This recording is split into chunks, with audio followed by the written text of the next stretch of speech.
Tēnā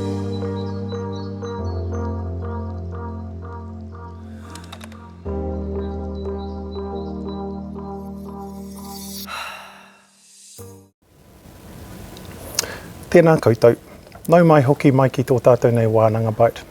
This is part 2 of our Wānanga series on the public consultation documents recently released by government in relation to changes proposed for the ETS.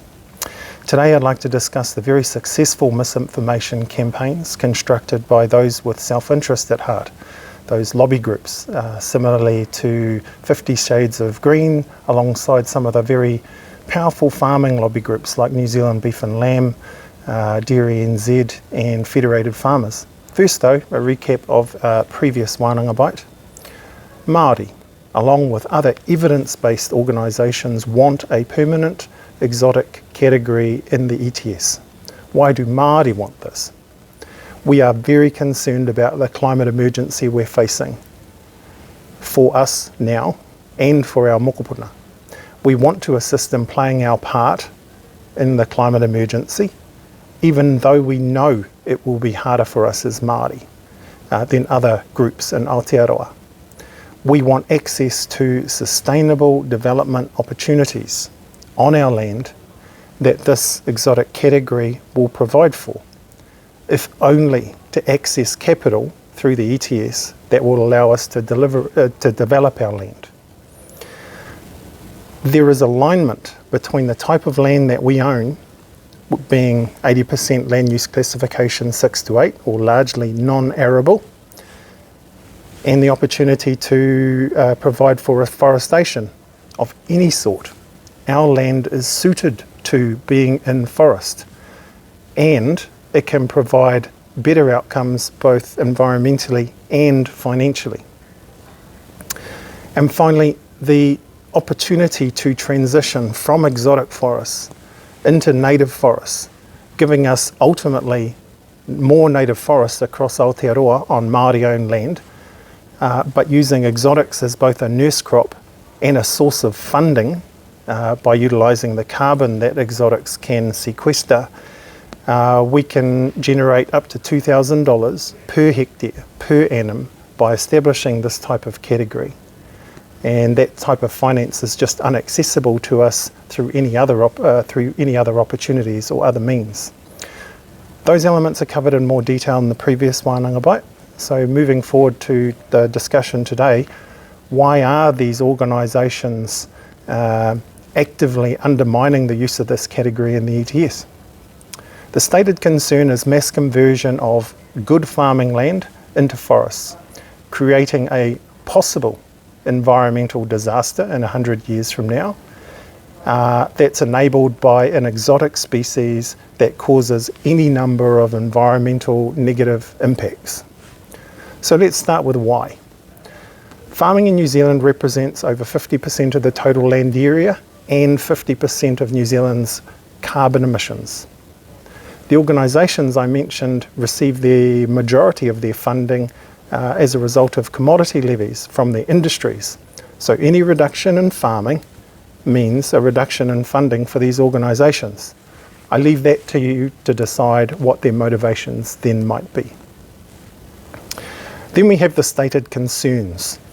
First, mass conversion. There is some evidence that there are farms being converted from sheep and beef into forestry, but nowhere near the scale that's discussed in the media or scaremongered in the media. And unfortunately the media are very quick to serve this constituency, as opposed to Māori, who are more likely to be more significantly affected by this change than the farming community. The fact is, farming represents only over 50% of land area. Plantation forestry represents roughly 8% of land area in New Zealand as in 2021. And in 2021 we still had 30,000 hectares less plantation forestry than we had in 1990. Is it possible that there will be farm conversions? Absolutely, it's possible with this category, and it's even likely that this will occur. However, farming is a net polluter, it is a net emitter of carbon, and forestry is a net positive contribution to the existing climate emergency.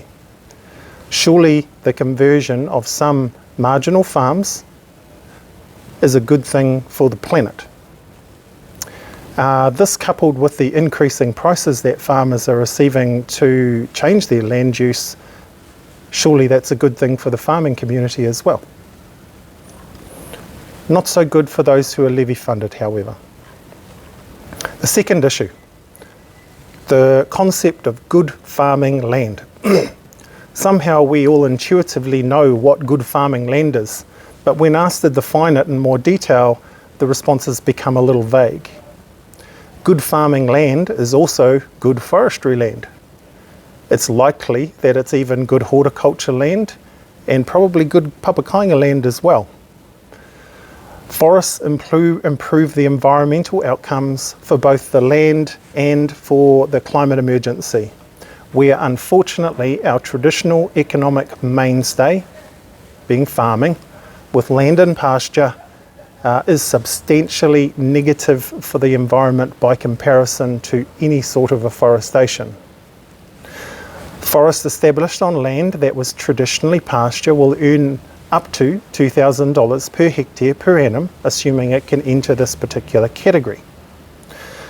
It will do this while improving the environment. This is almost 4 times the average earnings for farming in dry stock, and getting very close to those returns that dairy is used to, although slightly better currently with the prices of milk solids. If a forest is one established for the purpose of harvest, the number of $2,000 per hectare per annum improves to in excess of $2,500 plus. So it even gets better from there. So good farming land is even better environmentally and economically in forest. Surely that makes it good forest land too. The third issue, creating an environmental disaster in 100 years from now. The rhetoric is based on a lifespan of pine for 100 years and then apparently it will all fall over. This is simply untrue. Pine ecology is that it lives as a monoculture for up to 300 years plus. And because it's a light demanding species, unlike our native species, which aren't light demanding, it will self-thin over time. It will not all fall over at 100 years from now. There is no evidence of that whatsoever. I have to add here that in my view, we have a climate emergency right now. And that can be mitigated by planting trees, including pine trees. That somebody thinks they might fall over in 100 years, which is not validated, just smacks to me of painting a picture of a negative impact 100 years from now when we know we have an issue right now. We have an emergency right now. And to delay on the basis of an assertion that they'll fall over in 100 years from now is just silly. The fourth and final issue is the negative impacts of pines environmentally. In the Wānanga bite that we have on myths surrounding pines, I cover off a lot of the misinformation that's been spread. This includes, the statements that pines are toxic, that they acidify the soil, that they take all the water, that there is no biodiversity, and so on. Rather than reiterate these in this Wānanga bite, if those are of interest to you, I encourage you to have a look at a previous Wānanga bite that talks about pine tree myth busting. In closing, Māori have a preference to collaborate with other organisations and the government rather than openly discussing and refuting their claims. Unfortunately, the lobbying and media campaigns have been so successful, we are obliged to challenge their assertions for what they are: successful misinformation that protects their own self-interests. Our kaupapa is to support our Māori landowners in the pursuit of economic, social and environmental well-being.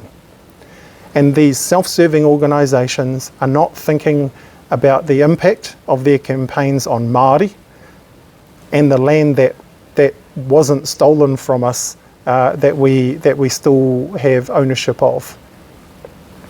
If you'd like to actively participate in this fight, please contact us via our Facebook or web pages to join Ngā Pouātane, a recently established National Māori Forestry Association, and we'll be able to send you a template submission that you can submit on your behalf and modify to your needs to submit to government to fight the removal of this category. Or alternatively, you can sign up to our submission that we'll submit on behalf of Māori to fight against the proposed changes. Tēnei te mihi kia koutou, hei kona.